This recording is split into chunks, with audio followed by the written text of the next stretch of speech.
today is the basic of basic videos, but it had to be done. I went to Home Depot and I found a piece of chalkboard for $6.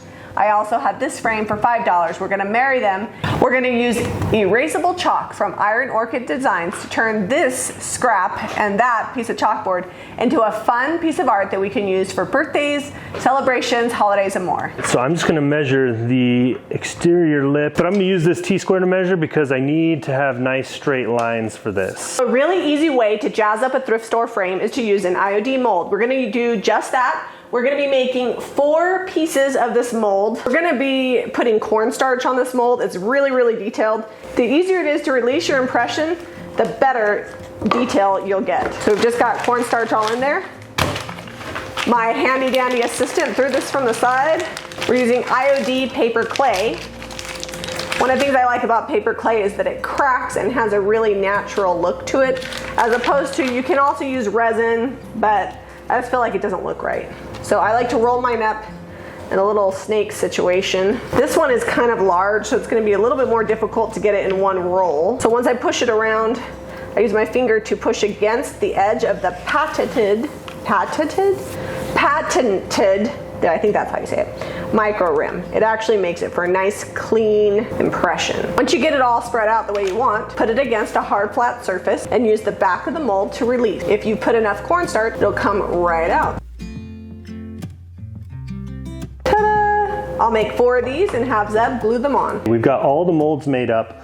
I'm just gonna be using Titebond 2 wood glue, and the reason being is because I'm out of Gorilla Glue construction adhesive. I was at the hardware store about 6 times this week and still have yet to pick any up. This is gonna work really well with this air dry clay. A lot of people also call it paper clay. It just sits down in those fibers and adheres really well, and I think this wood is dried out enough it's gonna go on that well too. Luckily this is still flexible. I'm gonna line the corner up and then we'll kind of flex this around. Lots of glue on the bottom side here, and I'm just kind of pressing it without mushing the details, just enough so that that glue can sit down on there and have good adhesion with the frame. So our molds are almost all the way dry. We set it out in the sun to just let it get a good crust on top. If you're worried about it being all the way dry, just let it sit overnight and then paint the next day. We're gonna be using DIY's beadboard. I wanted to go with a classic white because the black of the chalkboard will give us a great monochromatic look. Once we paint these molds in the frame, it'll look as if the molds have always been here. And don't worry, you can paint over fabric too. We've got this canvas part of the frame, and I'm just gonna paint right over it. It's time to do some layout on our chalkboard. I found center, and then I found out how tall these letters are, 3.5 inches, and then I divided, did a bunch of little bit of math, easy peasy. Now these will be centered along here. All right, so there's the edge of my letter. That's pretty much center on the words. We're gonna start with that. So are we gonna stamp flowers top and bottom?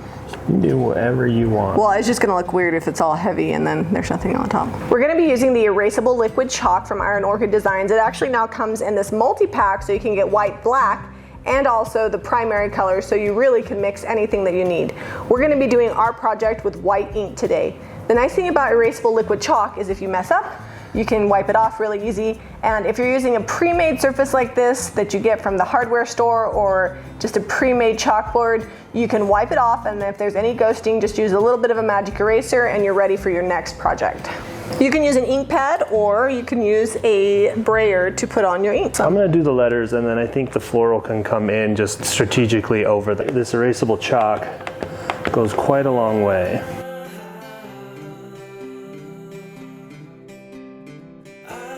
8 is the bottom of my letter. IOD erasable liquid chalk is non-toxic and totally safe.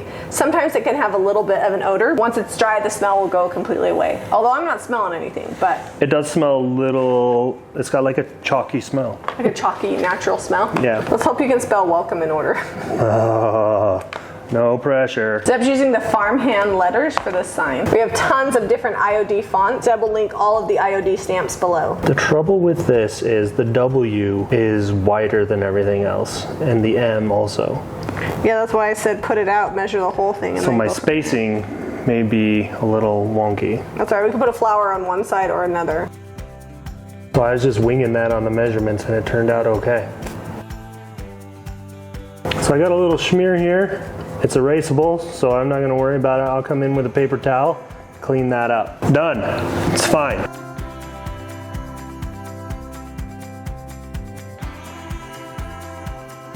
I'm using the IOD sprigs, and right now I'm just kind of laying things out to determine where I would like to put them. They also come with masks if you really want to layer them all over each other, but I'm going to keep it simple. A tip for making your flowers look realistic is you don't want them to float. So especially with sprigs, I want to make sure that mine are going all the way down to the bottom so that way the frame comes all the way up to the edge. Oh, you know what would be so cute? Don't do any more flowers. Do the word home underneath here. Cozy home vibe. Like it's hand done? Yes, because it is. I smeared it. I'm gonna come in here. Now you're smearing the letters. Oh, I got the H. All right, hang on. I gotta close up shop a little bit here. We did it on purpose so that way we could show you how easy it is That's to wipe not true. Off. I messed it up because I wasn't holding on to this tight. So this is just damp paper towel. They're still wet, but look at that. Look at that. It's going to be like a real chalkboard here in a minute with all kinds of smears on it. It's all kinds of charming. All right, so it does spread out easily.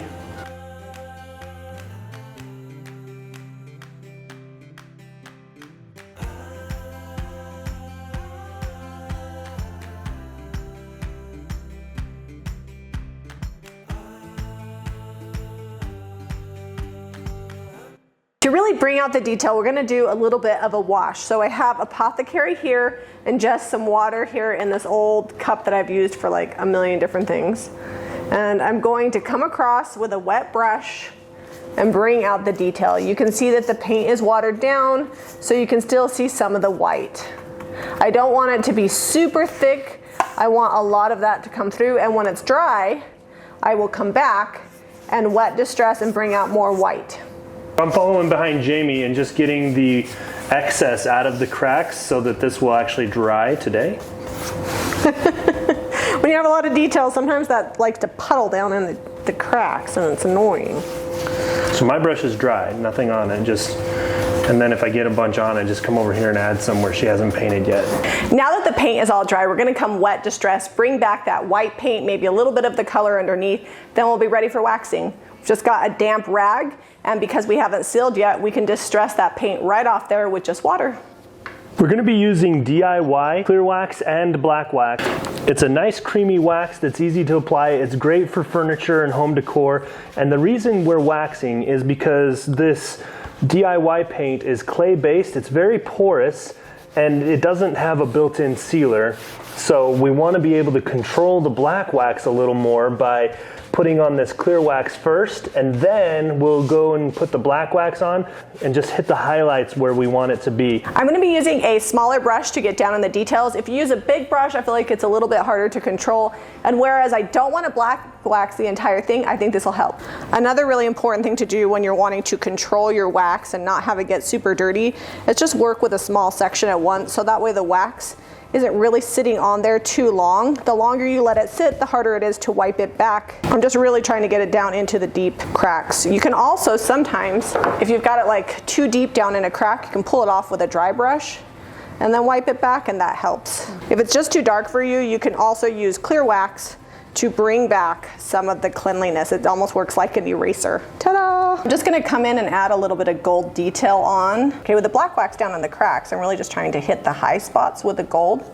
And then I'm probably gonna wipe a little bit less on this because I really just want that to shine, so I don't want it to get too muddy. I'm not really wiping it back, just kind of letting it sit a little. So I'm using DIY's Golden Rule. It's a gold wax. I love it because it's soft and I feel like I have a lot of control over the top of it, and it doesn't look streaky. So I like the golden ticket when I want to do like a solid gold, but when I want like a soft edge with no streaks, I feel like the Golden Rule wax is the way to go. When I want to really layer my waxes on to have like a really cohesive look, I feel like the Golden Rule is a really soft way to add that on there. All right, we're gonna flip this over and just lay this in. It fits pretty tight. It's a whiteboard on the back, but we're not using it for that, so I didn't worry about cutting it super clean and neat. And we got paint on the back too, so no big deal, that just scrubs right off. So I'm gonna leave this just like this. I will probably either tape this in or put some sort of clasp so that I can easily get it back out. I haven't decided what I'm gonna do. Maybe just like a little nail that swings over.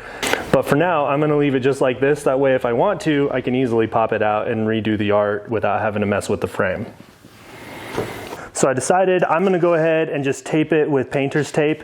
This will come off really easy if I need to change out whatever the sign says. Or you can nail it in, hot glue it in. There's a lot of ways you can put a frame together. This video took a couple days to do, but only because we had other things going on. You could easily do a project like this in an afternoon, well, except for waiting for the molds to dry. That makes it a lot easier to get the detailed look on it that we did. You can visit JamiRayVintage.com for the paint and products used here. We're gonna show you how easy it is to erase this in just a minute, so stick around. This is just a damp washcloth, water and nothing else. So you can see the chalk has come off all the way. If you have a little bit of ghosting where your letters were, you can always take a magic eraser, come back over, and that's gonna remove most of that ghosting, and you can just put a new design right back on. We are gonna be selling this chalkboard frame without chalk art, so definitely check out Jami Ray Vintage for that. If you like this video, be sure to give it a thumbs up and subscribe to Jami Ray Vintage for more DIY.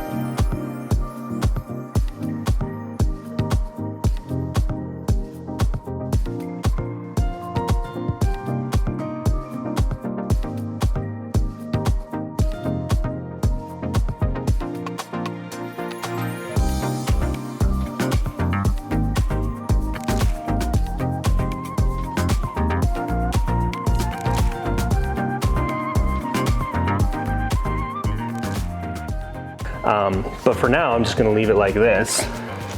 Oh, welcome home.